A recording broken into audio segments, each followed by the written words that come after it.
Doctor ortho Ayurvedic oil and capsule. अब दर्द भी घुटने टेकेगा। नई दिल्ली में पीएम मोदी से मिले छत्तीसगढ़ के मुख्यमंत्री विष्णुदेव साय। बस्तर विजन और छत्तीसगढ़ के विकास पर हुई अहम चर्चा। सीएम साय ने रखा बस्तर विकास का रोड मैप। लखपति दीदी सम्मेलन के लिए पीएम मोदी को दिया निमंत्रण। झारखंड के जेपीएससी घोटाले में एक और गिरफ्तारी। फर्जीवाड़ा कर पीटी परीक्षा पास करने वाला सुमन सौरभ गिरफ्तार। पूछताछ में ओएमआर शीट में हेरफेर को किया स्वीकार। एजेएसयू प्रखंड प्रवक्ता का बेटा है गिरफ्तार आरोपी। धनबाद स्थित आईआईटी आईएसएम को मिली बड़ी कामयाबी। स्लरी परिवहन की नई पाइपलाइन तकनीक को मिला भारतीय पेटेंट फॉर ब्लोप्ड स्वप्न इंस्ट्यूमिंग पाइप तकनीक से कोयला, तेल, गैस, रासायनिक और पावर उद्योगों में बढ़ेगी दक्षता। नई पाइपलाइन तकनीक ऊर्जा की होगी बचत।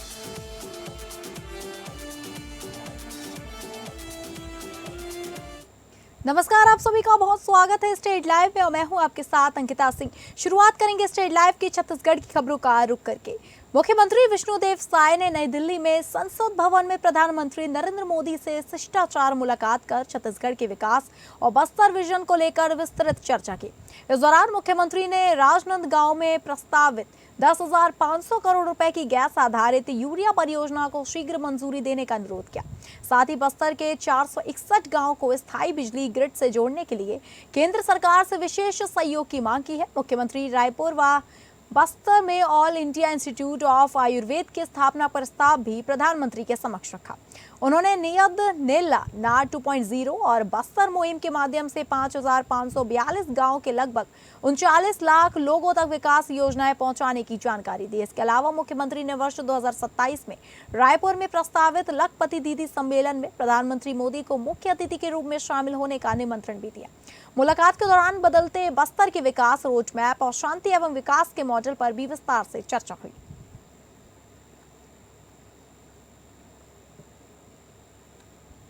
छत्तीसगढ़ के स्वास्थ्य मंत्री श्याम बिहारी जायसवाल ने कहा कि प्रदेश सरकार दूरस्थ और संवेदनशील क्षेत्रों तक गुणवत्तापूर्ण स्वास्थ्य सेवाओं की पहुंच सुनिश्चित करने के लिए लगातार काम कर रही है। उन्होंने कहा कि विशेष रूप से बस्तर अंचल में संचालित मुख्यमंत्री स्वास्थ्य बस्तर अभियान के सकारात्मक परिणाम सामने आए हैं, जिसके माध्यम से लाखों लोगों तक स्वास्थ्य सेवाएं पहुंची हैं तथा गंभीर बीमारियों की समय पर पहचान और उपचार संभव हुआ है। रायपुर में आयोजित प्रेस कॉन्फ्रेंस में स्वास्थ्य मंत्री जायसवाल ने बताया कि मुख्यमंत्री स्वास्थ्य बस्तर अभियान के अंतर्गत 34.29 लाख से अधिक नागरिकों का स्वास्थ्य परीक्षण किया गया, जो लक्षित आबादी का लगभग 99% है। अभियान के दौरान मलेरिया, टीबी, सिकल से कुष्ठ रोग, मुख्य कैंसर और सहित अन्य गंभीर बीमारियों की पहचान कर समय पर उपचार प्रारंभ किया गया। वहीं 60,000 से अधिक गंभीर मरीजों को उच्च स्वास्थ्य संस्थानों में रेफर किया गया तथा 10,938 उच्च जोखिम गर्भवती महिलाओं की विशेष निगरानी और उपचार सुनिश्चित किया गया। उन्होंने कहा, हाल के दिनों में मलेरिया के कुछ मामले सामने आने के बाद स्वास्थ्य विभाग पूरी तरह सतर्कता के साथ काम कर रहा है। प्रदेश के स्वास्थ्य कार्यकर्ता विटामिन एएनएम और मैदानी अमला गांव-गांव पहुंचकर जांच, उपचार, सर्वेक्षण और जागरूकता गतिविधियों का संचालन कर रहे हैं। मलेरिया नियंत्रण एवं उन्मूलन के लिए विभाग लगातार द्वारा निरंतर प्रयास किए जा रहे हैं। स्वास्थ्य मंत्री ने कहा कि मलेरिया से एक भी मृत्यु ना हो, यही हमारा लक्ष्य है। इसके लिए समय पर जांच, त्वरित उपचार, सतत निगरानी और सामुदायिक जागरूकता पर विशेष जोर दिया जा रहा है। इसके बाद लगा कि जब कोई पेशेंट तत्काल वहां हम नहीं कर पा रहे हैं तो उससे अगला सेंटर में उसको भेजा गया। जैसे मान लीजिए कोई गांव है, उसमें कोई हेल्थ सुविधा नहीं है, वहां जांच किए, 5 लोगों को बुखार आ रहा है तो उन लोगों को किट के माध्यम से जांच तो किए, लेकिन अगर नहीं उसका पता चल पाया क्या है तो उसको नजदीकी पीएचसी या सीएचसी केंद्रों में भेजा गया। आज बधाई देता हूं कि हमारा जो मुख्यमंत्री स्वस्थ बस्तर अभियान का जो 36 लाख के आसपास की आबादी जो ऑन द रिकॉर्ड रहा है, उसके अगेंस्ट में 34.5 लाख, चूंकि कई लोग बाहर काम करने भी जा चुके हैं, कुछ लोगों की मृत्यु भी हो चुकी है, ऐसे डाटा मैच नहीं होने की वजह से हम ये मान के चल रहे हैं हम लोगों ने 100% इस अभियान का पूर्णता कर लिया है। जांजगीर चांपा जिले के चांपा अनुविभाग को नए एसडीओपी मिल गए हैं। आईपीएस अधिकारी लोकेश बंसल ने आज विधिवत रूप से एसडीपीओ चांपा का पदभार ग्रहण किया। पदभार संभालने के बाद उन्होंने अधिकारियों और कर्मचारियों से परिचय प्राप्त किया और अपनी प्राथमिकताएं स्पष्ट की। उन्होंने कहा कि क्षेत्र में कानून व्यवस्था को मजबूत बनाए रखना, अपराधों पर प्रभावी नियंत्रण और आम जनता की समस्याओं का त्वरित समाधान उनकी सर्वोच्च प्राथमिकता होगी। नए एसडीओपी ने पुलिस और जनता के बीच बेहतर समन्वय तथा जन विश्वास को मजबूत करने पर भी जोर दिया। उन्होंने लोगों से अपील की कि किसी भी संदिग्ध गतिविधि या अपराध की सूचना तुरंत पुलिस को दें ताकि समय रहते प्रभावी कार्रवाई की जा सके। नए एसडीओपी की नियुक्ति के साथ ही क्षेत्र में पुलिस व्यवस्था और जनसेवा को लेकर लोगों की उम्मीदें बढ़ गई हैं। जी, मैं डीएसपी लोकेश बंसल, मैंने एसडीओपी चांपा के रूप में पदभार ग्रहण किया है। पहले तो हमारी प्राथमिकता रहेगी कानून व्यवस्था बनी रहे और जो यातायात एवं संचार के रास्ते हैं वो सुगमता से चलते रहें। मेरी सभी पेरेंट्स से भी अपील रहेगी कि माइनर बच्चों को जो है गाड़ी चलाने के लिए परमिट ना करें आप लोग। अगर कहीं ऐसी ट्रैफिक में समस्या है तो उसको सूचित करें, जहां आवश्यक रहेगा वहां बैरिकेड की व्यवस्था करके और सुगम संचालन किया जाएगा। छत्तीसगढ़ के जांजगीर चांपा जिले के बलौदा विकास खंड स्थित एक सरकारी प्राथमिक स्कूल में शिक्षिका पर अंधविश्वास फैलाने के गंभीर आरोप लगे हैं। आरोप है कि सोने की बाली खो जाने के बाद शिक्षिका ने बच्चों के हाथों में नारियल और चावल रखवाकर उनसे कसम दिलाई। परिजनों के मुताबिक बच्चों को यह भी कहा गया कि यदि बाली वापस नहीं की गई तो अनहोनी हो सकती है, जिससे बच्चे भयभीत हो गए। घर पहुंचकर बच्चों ने पूरी घटना अपने परिजनों को बताई, जिसके बाद ग्रामीण स्कूल पहुंचे और विरोध प्रदर्शन किया। ग्रामीणों ने शिक्षा विभाग और पुलिस से शिकायत कर शिक्षिका के खिलाफ कड़ी कार्रवाई की मांग की है। वहीं विकासखंड शिक्षा अधिकारी ने मामले की जांच के आदेश देते हुए कहा कि जांच में आरोप सही पाए जाने पर नियम अनुसार कार्रवाई की जाएगी। मामला टोना टोटका से संबंधित है और इस प्रकार की कृत्य के लिए हम मैडम को एससीएन जारी करेंगे और उनका पक्ष जानेंगे कि उन्होंने ऐसा क्यों किया। उनका जवाब यदि संतोषप्रद नहीं मिलेगा तो उसके बाद नियमानुसार कार्रवाई। आधुनिक कृषि में जहां ट्रैक्टर और मशीनों का इस्तेमाल तेजी से बढ़ रहा है, वहीं छत्तीसगढ़ के जांजगीर चांपा जिले का कटघरी गांव आज भी पारंपरिक खेती की मिसाल बना हुआ है। यहां किसान परसराम और कंसराम वर्षों पुरानी परंपरा को जीवित रखते हुए हल और बैलों से खेतों की जुताई कर रहे हैं। किसानों का कहना है कि बैलों से खेती करने से मिट्टी की प्राकृतिक संरचना और उर्वरता बनी रहती है, जबकि खेती की लागत भी कम आती है। उनका मानना है कि बढ़ती डीजल, खाद, बीज और कीटनाशकों की कीमतों के बीच यह तरीका सबसे अधिक टिकाऊ और लाभकारी साबित हो रहा है।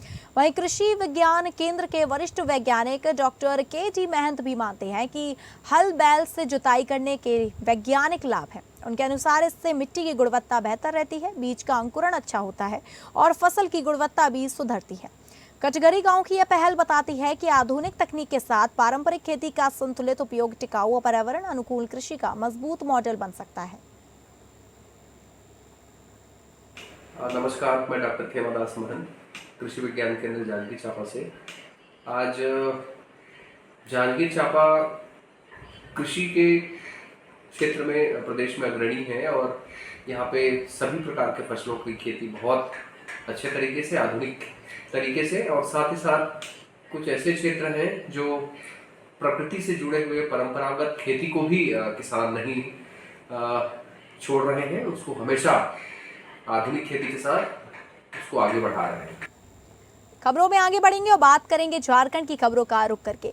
जेपीएससी द्वारा आयोजित परीक्षाओं में कथित अनियमितताओं के मामले में अपराध अनुसंधान विभाग यानी कि सीआईडी ने कार्रवाई के बीच गुरुवार को ओएमआर शीट में हेरफेर का खुलासा करते हुए पीटी परीक्षा के अभ्यर्थी सुमन सौरभ को गिरफ्तार कर लिया और न्यायिक हिरासत में भेज दिया है, जो एजेएसयू प्रखंड प्रवक्ता तपेश्वर कुमार तापस के बेटे हैं।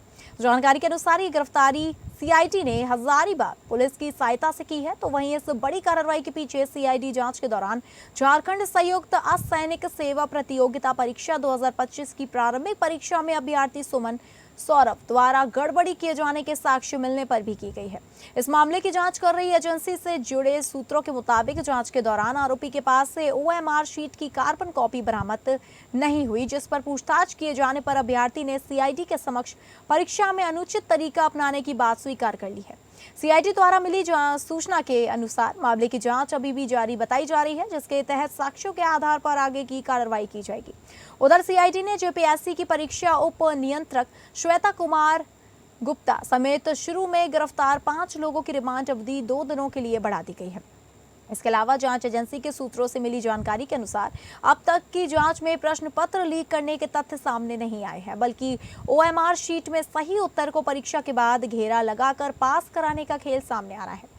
जांच में मालूम चला कि जिन अभ्यर्थी से सेटिंग होती थी उन्हें कहा जाता था कि जिस प्रश्न का उत्तर सही में पता हो उसको ही घेरना है और बाकी को खाली रखना है। इसके साथ ही ओएमआर शीट की कार्बन कॉपी उसके पास छोड़ देनी थी, जिसके बाद में सही उत्तर में घेरा लगाकर सेटिंग वाले अभ्यर्थी को आराम से पास कराया जा सके।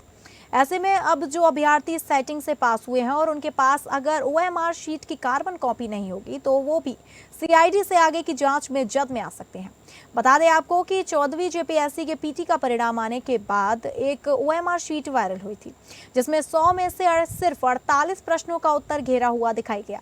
फिर भी इसका सिलेक्शन पीटी में हो गया। ये ओएमआर शीट बड़का गांव निवासी सुमन सौरभ की ही थी, जिसने सीआईडी के समक्ष कबूला है कि वो परीक्षा पास कराने वाले सेंटर के संपर्क में था और उसके कुछ मूल प्रमाण पत्र भी सेंटर के पास थे।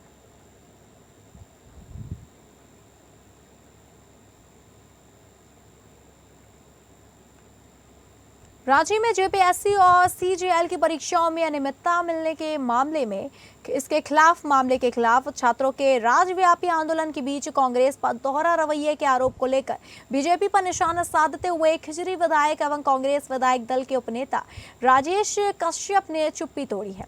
इस कड़ी में उन्होंने हमारी संवाददाता तृप्ति सिंह से खास बातचीत करते हुए छात्रों से राजनीति न करने और अपनी डिमांड रखने की अपील की है। साथ ही इस मुद्दे पर आगामी मानसून सत्र में भी सवाल उठाने का उन्होंने आश्वासन दिया। में मानसून सत्र की शुरुआत होने वाली है अगले हफ्ते, और इससे ठीक पहले झारखंड में जिस तरीके से जेपीएससी और जेएससी से जुड़े परीक्षाओं में अनियमितताओं और भ्रष्टाचार से जुड़े मामले पर छात्र आंदोलन राज्यव्यापी स्तर पर की जा रही है। इसे लेकर पहले से ही विपक्ष राज्य सरकार पर हमलावर है और विशेष तौर पर सत्ता के घटक दल कांग्रेस पर। सबसे पहले इसी मुद्दे पर हम जानेंगे, चूंकि हमारे बीच यहाँ हमारे चैनल एपीएन न्यूज के साथ जुड़े हैं कांग्रेस से खिजरी विधायक राजेश कश्यप। राजेश जी, आपको पता ही है ये मुद्दा काफी समय से छात्रों का कहना था कि वो शांतिपूर्ण धरना कर रहे थे। उन्होंने ज्ञापन सौंपा, लेकिन जब शांतिपूर्ण धरना के बावजूद स्थिति ऐसी आ गई है कि कुछ कार्रवाई से वो संतुष्ट नहीं है, तो उन्होंने ये अब कहा है कि रांची को अगला जंतर मंतर वो बनाएंगे। इस पर क्या कहेंगे? देखिए, अगर बच्चे प्रोटेस्ट कर रहे हैं संवैधानिक रूप से, निश्चित तौर से उनके मन में अगर कुछ शक है, संदेह है, शंका है वो एग्जाम को लेकर के, एग्जाम कंडक्ट करने वाली कंपनी को लेकर के, तो निश्चित तौर से सरकार इस पे गंभीरता दिखाएगी। और हम लोगों ने जब मामला आया तो हम लोगों ने बहुत हद तक कार्रवाई भी किया। अब जो है सवाल ये 14वीं जेपीएससी का नहीं रहा। अब बच्चों का कहना है कि ये जो सीजीएल वाली जो बात कर रहे हैं तो हम उसमें भी तैयार हैं। हम देखिए, भाजपा की तरह हम काम नहीं करेंगे। झारखंड लोकतांत्रिक क्रांतिकारी मोर्चा के केंद्रीय अध्यक्ष सह डुमरी विधायक जयराम महतो शुक्रवार को सियाल जोरी इलेक्ट्रो स्टील धरना मामले में धनबाद व्यवहार न्यायालय पहुंचे। कोर्ट में पेशी के बाद उन्होंने मीडिया से बातचीत करते हुए अपने खिलाफ दर्ज केस, जेपीएससी अभ्यर्थियों के आंदोलन और धनबाद में हाल ही में हुई ईडी की कार्रवाई पर खुलकर अपनी बात रखी। जयराम महतो ने कहा कि सियाल जोरी स्थित इलेक्ट्रो स्टील प्लांट में हुए धरना प्रदर्शन के दौरान बनी परिस्थितियों के बाद दर्ज प्राथमिकी में उनका नाम केवल पोस्टर में होने की वजह से शामिल कर दिया गया। इसी कारण उन्हें आज न्यायालय में उपस्थित होना पड़ा। उन्होंने कहा कि लोकतांत्रिक तरीके से अपनी बात रखने वालों पर मुकदमा दर्ज करना उचित नहीं है, फिर भी वे कानून का सम्मान करते हैं और न्यायिक प्रक्रिया में पूरा सहयोग दे रहे हैं। रांची में चल रहे जेपीएससी अभ्यर्थियों के आंदोलन पर जयराम महतो ने कहा कि छात्रों ने स्पष्ट रूप से तय किया था कि आंदोलन के मंच पर किसी भी राजनीतिक दल या नेता को जगह नहीं दी जाएगी। छात्रों के इस निर्णय का सम्मान करते हुए उन्होंने मंच साझा नहीं किया, लेकिन छात्रों की मांगों के समर्थन में हर संभव सहयोग किया। उन्होंने कहा कि देवेंद्र नाथ महतो लगातार इस आंदोलन का नेतृत्व कर रहे हैं और छात्रों के हितों की लड़ाई लड़ रहे हैं। वहीं धनबाद में ईडी की कार्रवाई पर प्रतिक्रिया देते हुए जयराम महतो ने कहा कि जिन लोगों ने गलत तरीके से अकूल अकूत संपत्ति अर्जित की है, उनके खिलाफ जांच एजेंसियों की कार्रवाई होना स्वाभाविक है। इस दौरान उन्होंने धनबाद के सांसद ढुल्लू महतो पर भी निशाना साधते हुए कहा कि यदि किसी को ईडी की कार्रवाई से बचना है तो दिल्ली जाकर एनडीए का दामन थाम लेना चाहिए। जयराम महतो के इस बयान के बाद एक बार फिर प्रदेश की राजनीति में सियासी बयानबाजी तेज होने की संभावना है।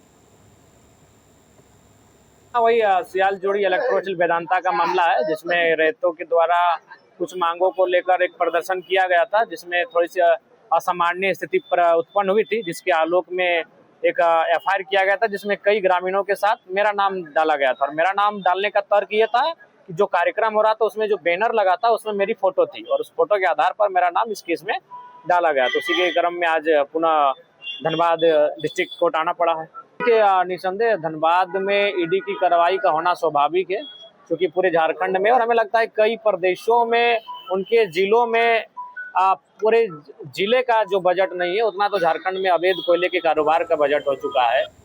रिम्स में इलाजरत मरीजों को समय की जरूरत और स्वास्थ्य संबंधित बुनियादी सुविधाओं के मामले में झारखंड हाईकोर्ट ने राज्य सरकार और रिम्स प्रशासन के प्रति कड़ी नाराजगी जताते हुए गुरुवार को बड़ी सुनवाई की है। इस दौरान कोर्ट ने अपने पूर्व आदेशों का पालन नहीं होने पर नाराजगी जताते हुए स्वास्थ्य विभाग के अपर मुख्य सचिव को व्यक्तिगत रूप से शपथ पत्र दाखिल करने का भी निर्देश जारी किया है। तो वहीं इस मामले की अगली सुनवाई के लिए 17 सितंबर की तारीख निर्धारित की गई है। जानकारी के अनुसार झारखंड उच्च न्यायालय के चीफ जस्टिस एम.एस. सोनक और जस्टिस राजेश शंकर की खंडपीठ ने स्वतः संज्ञान से दर्ज जनहित याचिका तथा प्रार्थी ज्योति शर्मा की ओर से दायर जनहित याचिका पर एक साथ सुनवाई के दौरान रिम्स की ओर से 21 जुलाई को दाखिल शपथ पत्र पर असंतोष व्यक्त किया। इसके साथ ही अदालत ने कहा कि रिम्स में आवश्यक मशीनरी और मेडिकल उपकरणों की खरीद, रिक्त पदों पर नियुक्ति तथा जर्जर भवनों की मरम्मत जैसे महत्वपूर्ण कार्यों के लिए पहले ही समय सीमा तय की गई थी, लेकिन अब तक उनका पालन नहीं किया गया।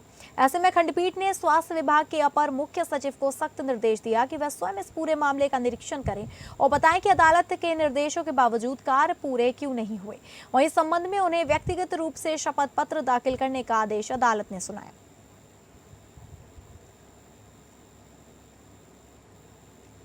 झारखंड में भ्रष्टाचार के खिलाफ चलाए जा रहे अभियान के तहत एंटी करप्शन ब्यूरो की रांची टीम ने गुरुवार को खूंटी जिले में बड़ी कार्रवाई करते हुए थाना प्रभारी सुलेखा कुमारी सपना को रंगे हाथ रिश्वत लेते हुए गिरफ्तार कर लिया।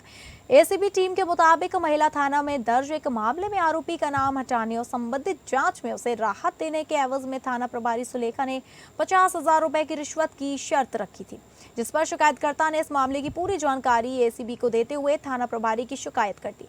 इसी शिकायत के आधार पर एसीबी की टीम ने मामले का सत्यापन कराने के बाद योजना तैयार कर निर्धारित रणनीति के तहत थाना प्रभारी को रिश्वत की राशि सौंपे जाने के दौरान एसीबी के अधिकारियों ने सादे लिबास में मौके पर तैनात होकर कार्रवाई को अंजाम दिया, जिसके बाद गिरफ्तार थाना प्रभारी को पूछताछ के लिए रांची स्थित एसीबी मुख्यालय ले जाया गया है।